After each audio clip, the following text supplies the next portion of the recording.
Bonjour tout le monde, bienvenue à cette première émission du show de Maxime de 2024. Daniel Brisson, lieutenant PPC pour le Québec. Alors, je vous souhaite la bienvenue. Merci d'être à l'écoute. Et bien, l'année a commencé fort, 2024, beaucoup de choses. Ben, aujourd'hui, avec moi pour célébrer cette nouvelle année 2024, ben, je vais avoir bien sûr Maxime Bernier qui va nous parler de médias, d'immigration, Pierre Poilievre, etc. Bonjour Maxime.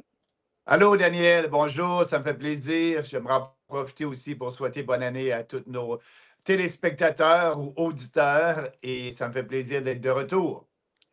Oui, et un retour en force, fort et libre.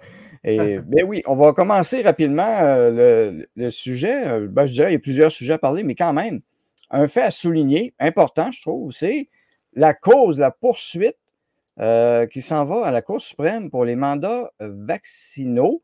C'est pas rien quand même sur la vaccination obligatoire. Vaccination obligatoire, donc, des voyageurs veulent se faire entendre devant la Cour suprême. On va parler du titre après. Euh, mais oui, il s'agit bien de toi et de Brian Peckford. Ça s'en va à la Cour suprême. Hein, l'ancien premier ministre de Terre-Neuve, Labrador, Brian Peckford, et le chef du parti, Maxime Bernier, figure au nombre des plaignants. Ça, c'est le ministre qui avait imposé Omar Al-Gabra, qui avait imposé les mandats vaccinaux. Et, citation, l'intérêt du public pour cette affaire est stupéfiant. Et les Canadiens doivent savoir s'il est légal pour un gouvernement de les empêcher de voyager selon qu'ils ont pris ou non un médicament ou selon qu'ils ont été vaccinés ou non. Alors, peux-tu nous parler un peu de cette poursuite? Oui, bien, c'est l'aboutissement de déjà plus de 2 ans, comme tu le sais, Daniel. Moi et Brian Petford et plusieurs autres Canadiens ont été empêchés de voyager à travers le pays en avion, en train ou en bateau parce qu'on n'était pas vaccinés. Donc, c'est les passeports vaccinaux pour les voyageurs canadiens. Et nous, on dit que ça va contre la Charte canadienne des droits et libertés, ça va contre le droit de voyager librement à travers le pays. Et on a poursuivi le gouvernement du Canada devant la Cour fédérale en première instance. La Cour fédérale a dit je ne vous écoute pas parce que ce dossier-là est théorique, considérant que le gouvernement du Canada a levé les interdictions de voyager et je n'ai pas l'intention de vous écouter.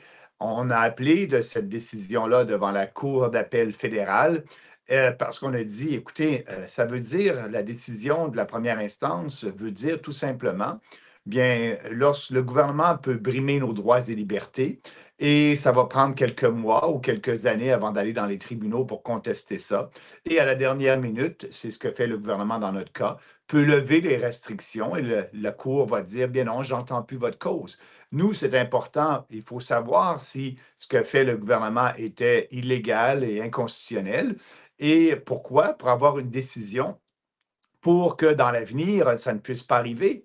Si la Cour va dans notre sens et accepte nos arguments, que je pense que sont les seuls arguments que la Cour devrait accepter, et dit que c'est inconstitutionnel et c'est inconstitutionnel et illégal, ça veut dire que le gouvernement fédéral ou peu importe, n'importe quel gouvernement provincial ne pourra pas imposer de passeports vaccinaux dans la prochaine pandémie, entre guillemets. Et on a dit à la Cour d'appel, bien non, c'est pas théorique, c'est réel, puis il y a plusieurs Canadiens qui sont intéressés à le savoir. Et la Cour d'appel a dit, non, non, c'est correct, c'est théorique et on ne vous écoute pas. Donc, on est allé jusqu'au bout, Daniel, et on a déposé un mémoire en Cour suprême du Canada. Et qu'est-ce qui va arriver? Eh bien, la Cour suprême a la latitude et la discrétion de décider des causes qu'elle entend. Donc, d'ici peut-être 3 mois, 4 mois, la Cour suprême va nous dire si elle entend notre cause ou pas. Si elle entend notre cause, eh bien, on va faire la plaidoirie, puis j'espère bien qu'on va gagner. Si elle décide de ne pas entendre notre cause parce qu'elle dit que ce n'est pas dans l'intérêt public, c'est un des critères que la Cour suprême doit suivre, si elle veut entendre des causes ou pas, bien là, on aura épuisé nos recours et malheureusement, on ne saura pas si ce que fait les gouvernements provinciaux et le gouvernement fédéral durant la COVID était constitutionnel ou pas. Et pour moi et Brian, c'était important d'aller jusqu'au bout de nos recours. Et si je reviens à l'article que tu as cité tout à l'heure, Daniel, bien, ça confirme un peu ce que je dis depuis longtemps, c'est que les médias traditionnels, les médias nationaux traditionnels, m'ignorent. Et juste dans le titre de l'article, On dit, on ne nomme pas parce que les Canadiens là, qui contestent ça, c'est Brian Petford et Maxime Bernier. Mais on Hmm. ne veut pas trop nous donner de visibilité. On n'a pas le choix de nous citer dans l'article un peu plus bas. Ouais. Mais c'est les médias nationaux. Regarde, ça ne me surprend pas du tout. Mais au moins, ils ont écrit un article pour couvrir pardon, notre action devant la Cour suprême du Canada. Oui, ben, ils n'ont pas le choix à un moment donné. C'est quand même gros. Alors, bravo encore de continuer de poursuivre ces efforts.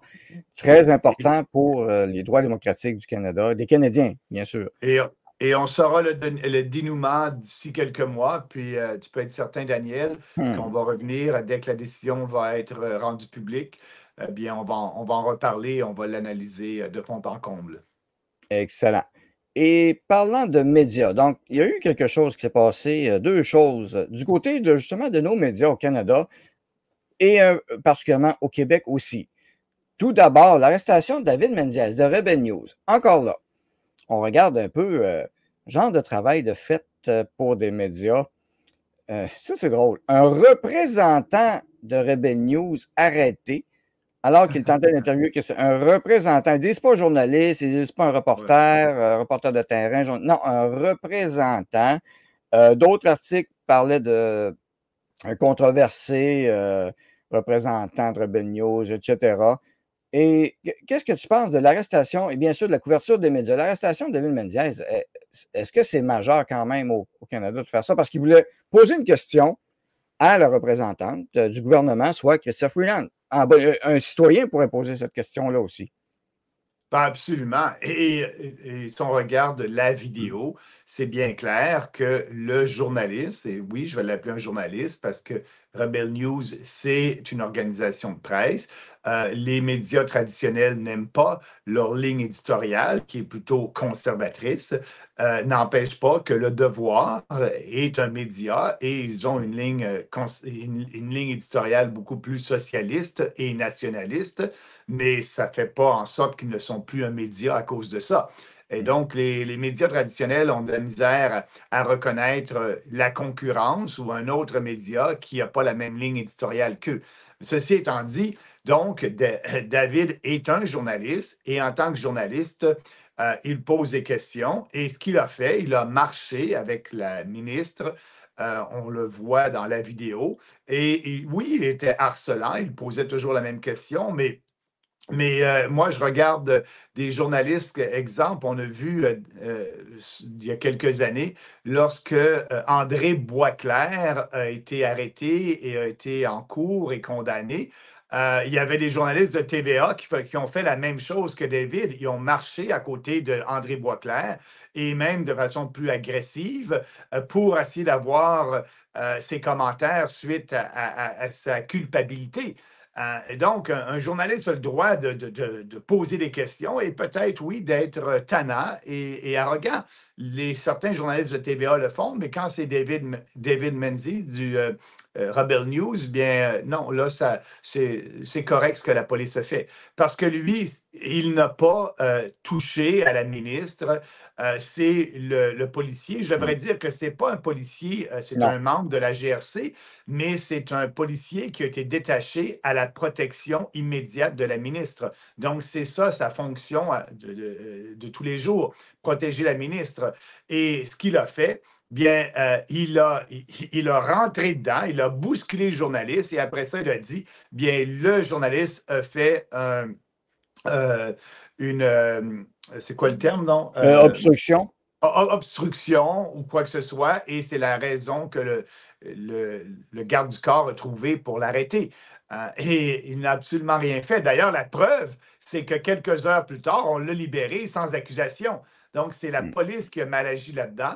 Et là, on peut se questionner sur la liberté de presse. On arrête un journaliste qui pose une question à une ministre parce que la question est embarrassante. Moi, c'est un peu utiliser la police à des fins politiques et Oui. je ne me retrouve pas dans ce pays-là. Euh, et La quand police a été utilisée justement contre des manifestants pacifiques. On l'a vu lors des manifestations du convoi. Va livrer des beignes à des manifestants haineux. Oui. en Ontario et va bousculer un journaliste. Un petit. Justement, tu as pensé là-dessus, la police. Est-ce qu'on est rendu qu'une police politique qui doit obéir? Puis tu as été arrêté aussi. On va le dire, c'est une arrestation politique, là. Oh, absolument. Ben oui. Écoute, j'ai eu une rencontre dans un parc où il y avait peut-être quoi, 7 8 personnes. C'était l'exécutif de notre association du Parti populaire et avant l'élection de 2021.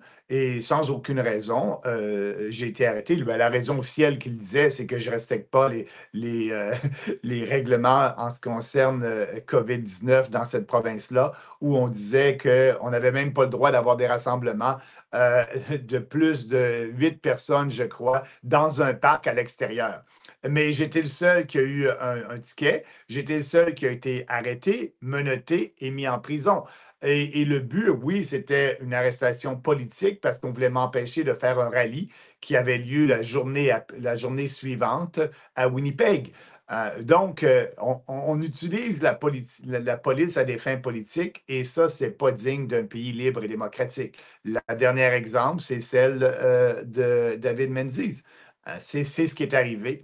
Et c'est un peu décevant de fait en regardant la presse traditionnelle qui, pour eux, surtout TVA, que je dois le dire, là, et à la joute aussi, comme tu l'as dit, Ouais, ouais, ouais, ouais. Daniel, euh, on ne défend pas la liberté de presse. Ce qu'on laisse sous-entendre, c'est que la personne, David, n'était pas un journaliste Le et donc, commentateur, hein, c'est sur le commentateur. et c'est ça. Et on blâme finalement le journaliste lorsqu'on devrait blâmer la police parce qu'il n'a rien fait de mal.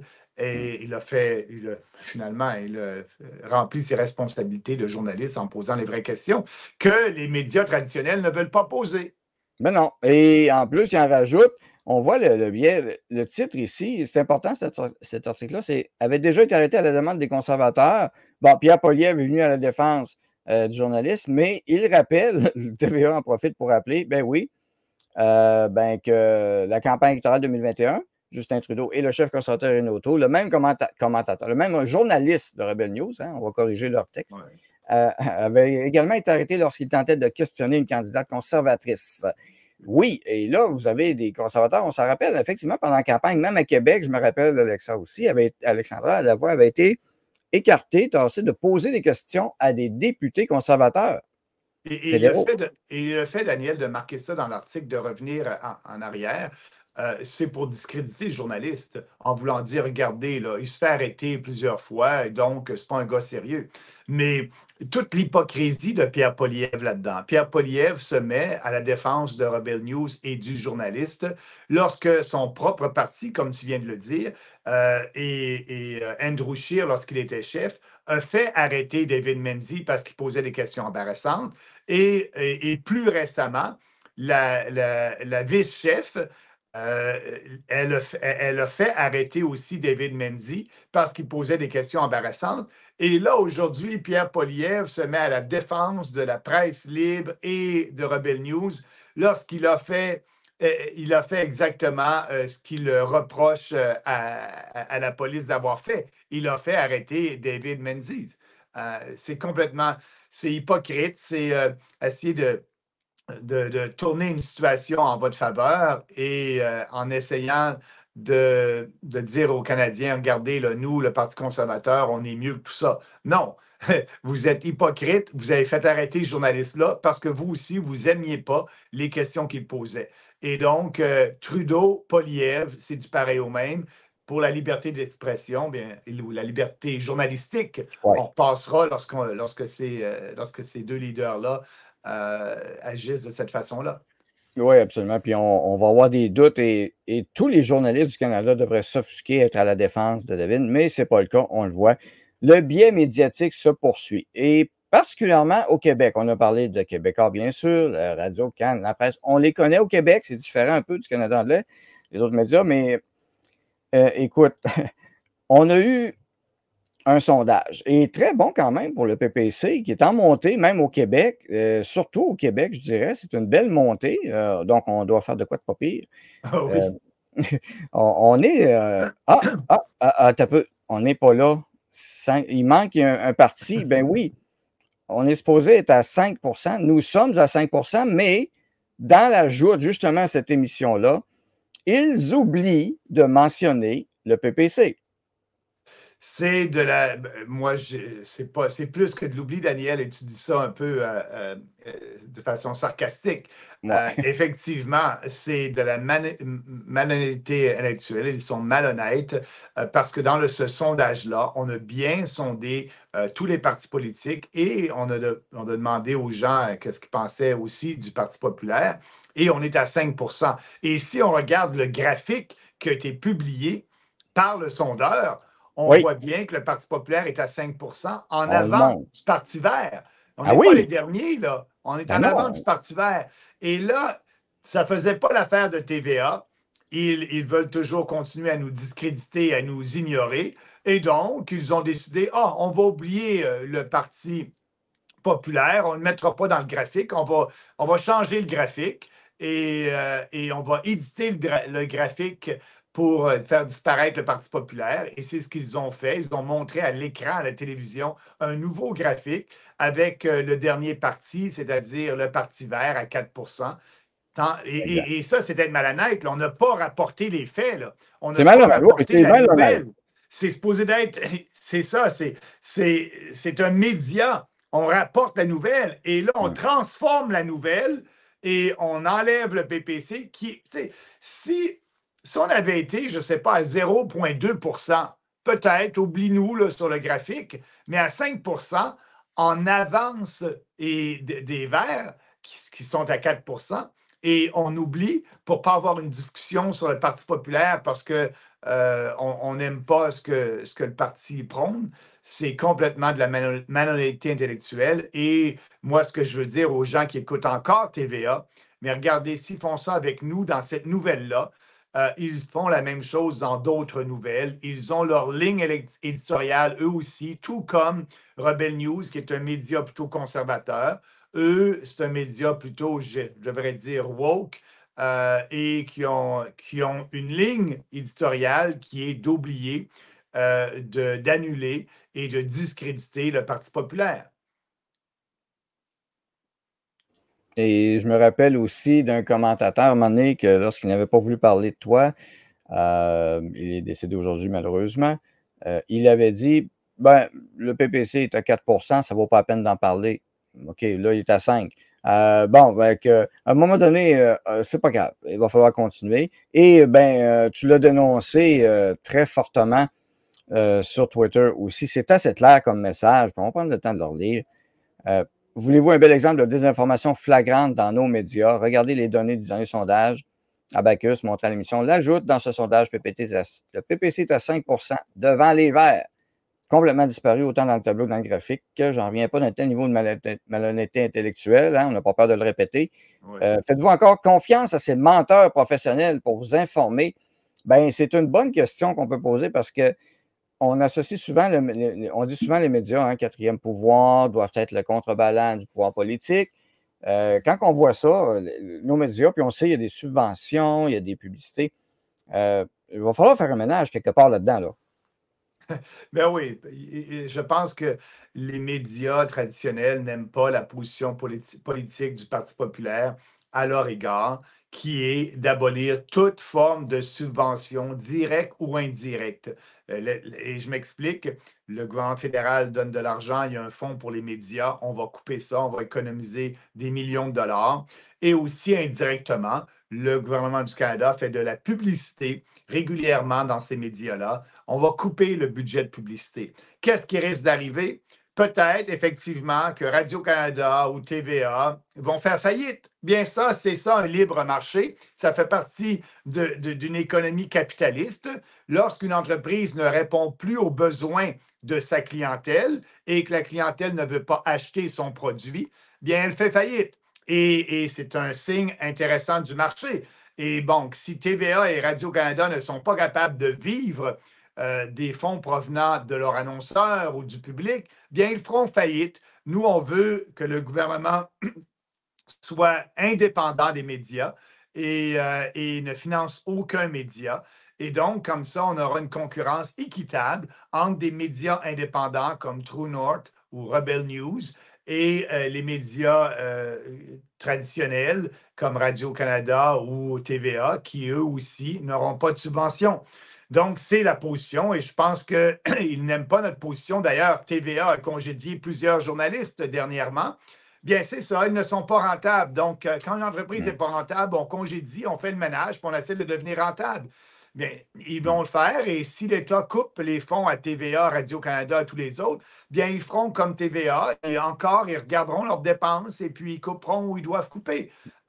Moi, l'État n'est pas là pour subventionner des médias et là, c'est ce qui se passe actuellement. Et ils vont devenir plus intéressants peut-être face à la population, aux citoyens, ben, s'ils vont écouter un peu plus les citoyens, hein, au lieu d'essayer de diriger des narratifs, parce que si les gens se désintéressent déjà des médias, il y a peut-être une raison. Puis je n'ai pas senti aucunement, en ce début d'année 2024, une remise en question de leur approche. Je ne sais pas si tu as vu quelque chose de changer quelque part. Non, en ce qui concerne TVA, peut-être un peu parce qu'ils ont lancé jeudi dernier Cube Radio TV. Cube Radio, qui est une Ah, oui, radio du groupe TVA. Maintenant, bien, ils l'amènent sur les réseaux câblés de la télévision, un peu comme on voit en France, où il y a des radios où on va sur YouTube et on voit l'animateur et on voit le débat, mais en tout premier, c'est de la radio. Donc, TVA veut amener la radio à la télévision et j'imagine que c'est pour essayer d'avoir plus de téléspectateurs, plus d'auditeurs. Bon, mais moi, je n'ai rien contre ça. Si vous voulez essayer de faire différent pour attirer plus de gens. Et d'ailleurs, lorsqu'ils ont fait cette annonce-là, ils ont dit on va amener tous les points de vue, on va faire des vrais débats d'idées, etc. Donc, traduction, on ne cancellera pas des politiciens ou d'autres gens parce qu'on ne partage pas leurs idées. Je peux vous dire que j'aimerais critiquer Cube Radio Télévision, mais je ne peux pas le faire parce qu'ils m'ont invité à leur première avec Dutrissac. Et je peux vous dire qu'on a eu une bonne discussion et j'ai bien aimé les commentaires parce que plusieurs commentaires sous la vidéo de notre entrevue, la plupart des commentaires étaient positifs. Et donc, pour leur première journée, en m'invitant, bien, ils ont cassé la glace et ils ont voilà. démontré qu'on n'a pas peur d'avoir des débats. Mais le bémol là-dessus, c'est que M. Dutrissac m'a invité dans son émission par rapport à une position qu'il partageait avec moi. Et là, c'était tout le rôle, comme on vient de parler tantôt, de la police et le fait que la police, deux poids, deux mesures dans certaines manifestations. Donc, on partageait à peu près le même point de vue là-dessus. Mais j'ai dit à M. Dutrissac, invitez-moi. Invitez-moi lorsqu'on aura des points de vue opposés, comme l'immigration, comme les changements climatiques, et qu'on ait un débat. J'espère qu'ils vont le faire dans les prochaines semaines, dans les prochains mois. Si c'est la publicité qu'ils font sur leur nouveau Cube Radio TV avec plus de débats, bien, je devrais être là quelquefois parce qu'on est le seul parti politique qui a des points de vue vraiment opposés par rapport à tous les autres partis politiques au Québec ou au Canada. Mais que je vais laisser la chance aux coureurs avec Cube Radio TV et peut-être bien que j'aurai plus de visibilité avec eux. On verra bien. Et voilà. Donc, on sent qu'il y a des petites choses qui changent. Ça ne change pas vite, mais bon, on reste positif. On commence l'année positif. Mais ça, Daniel, il faut bien le dire, TVA, LCN, TVA et M. Larocque et tout son monde, bien, eux, non. La Bernier, voix. pour eux, là, j'existe pas. Non, non. On ne s'attendra pas de miracle de ce côté-là. Ouais. Euh, Parlant de miracles, il y en a qui croient au miracle de résoudre les problèmes d'immigration d'un coup de baguette magique. Ben oui, on va faire écouter un extrait. L'extrait va être en anglais. Du chef du Parti conservateur du Canada, Pierre Poilievre, à propos de l'immigration de masse. Il y a deux choses là-dedans. Et on sent que c'est un sujet, il essaie de s'en sortir, mais jusqu'à quel point? On va écouter ça un peu. Hein? Ça, voilà, je vais le remettre ici. wife is a refugee from Venezuela. Yep. We stand for immigrants. In fact, we want to fix the immigration system that Justin Trudeau has broke. We're going to use common sense. We'll support lawful immigration. We'll make it faster to unite families, bring people to fill job openings, and rescue people from danger. And we'll make it lawful and get rid of all the chaos the Liberals have caused. So when he's Prime Minister, he's going to bring families together. Conservative Party is not anti-immigration party. Support him. Pro-Canadian, pro-immigration. Let's bring it home for Canada. Let's bring it home for everybody. The common sense of the common people united for our common home. Your home, my home, our home. Let's bring it home. Alors, est-ce qu'il t'a convaincu qu'il y a la solution? Non, absolument pas. Et ce qu'il faut retenir dans cette vidéo-là, c'est que M. Poilievre est prêt à avoir encore plus d'immigrants et les faire venir plus rapidement. C'est ça qui est important de retenir. Et il le dit très bien, il veut réunir les familles. Bien, la réunification des familles, c'est ce qui cause problème. C'est là où on a vraiment... Moi, j'ai rien contre la réunification d'un immigrant qui arrive ici, un immigrant économique, un immigrant qui a des qualités dont on a besoin et qui fait venir sa famille immédiate. Mais lorsqu'on parle de réunification de famille, pour Poilievre et le gouvernement du Canada, c'est la famille élargie. C'est l'oncle, la tante, le frère, la sœur, le grand-père, la grand-mère. Et ça, non. Lorsque vous décidez d'immigrer dans un pays, vous laissez derrière vous des gens que vous aimez. C'est une décision que vous prenez et vous devez être responsable de cette décision-là. Mais pour M. Poilievre, parce que politiquement, il veut avoir des votes provenant des communautés ethniques où ces gens-là veulent faire venir leur grande famille élargie au Canada. Et habituellement, ces gens-là, bien, on ne règle pas le problème du taux de natalité et du vieillissement de la population parce que ces gens-là sont plus âgés, et comme la population, il y a eu des études qui ont démontré que l'immigration de masse ne vient pas diminuer le vieillissement de la population. Donc, M. Poilievre dit aux gens, je veux plus d'immigrants, je veux faire venir plus de gens sous réunification de familles élargie de façon plus rapidement. Le problème qu'on a aujourd'hui, c'est l'immigration de masse et le seul parti qui va régler ce problème-là, c'est nous, parce qu'on va arrêter cette immigration de masse-là et on va s'assurer qu'on a une immigration responsable. Et l'impact de tout ça, bien, ça va faire en sorte que les prix des maisons vont devenir plus,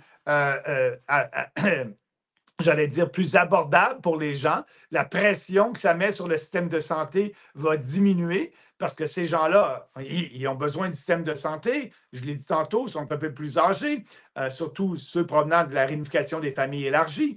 Et donc, Poilievre, la position est à peu près la même que Trudeau sur l'immigration. Et je dirais encore pire parce que lui, il veut faire venir encore plus d'immigrants pour être certain d'avoir des votes dans ces comtés-là qui sont importants pour M. Poilievre. Oui, et puis les mêmes positions que Trudeau, pratiquement surtout, sauf une qui est surprenante.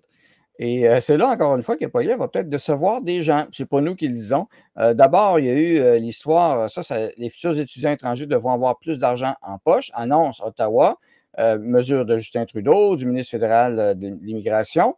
Ça semble être une bonne idée. Et en plus, Justin Trudeau parlait de déporter des étudiants. On parle de 700 étudiants qui auraient peut-être menti un peu. Donc, des étudiants d'immigration indienne. Poilievre appelle à mettre fin à l'expulsion de 700 étudiants internationaux munis de fausses lettres d'admission. Il dit que nous avons un problème démographique, notre population est trop vieille, nous avons besoin de 700 jeunes, etc. Donc, c'est lui qui le mentionne, c'est Poilievre encore là. On peut faire jouer l'extrait pour le montrer un peu aux gens rapidement. The students to get better, accurate, real admission letters in the beginning. And then we wouldn't be in this mess here today. And then 4 years later, they come along and say that that the Trudeau government is going to kick the students out of Canada. The solution is obvious. End the deportations, allow everyone who applied honestly but who was defrauded to continue to keep their work or study permit, and allow them to apply just like everyone else to become permanent residents. That's what I'm calling for. Stop the deportations. Bien oui, Daniel, Poilievre est pire que Trudeau, parce qu'au moins Trudeau dit ces gens-là sont venus ici dans l'illégalité, avec de faux papiers et donc ils ne sont pas citoyens canadiens et selon nos lois, on devrait les déporter. Et c'est ce qu'il faut faire. Mais Poilievre, pour avoir l'appui de ces communautés ethniques-là, dit non, c'est correct, même si vous êtes venu illégalement au Canada, vous avez le droit de rester et il faut arrêter la déportation.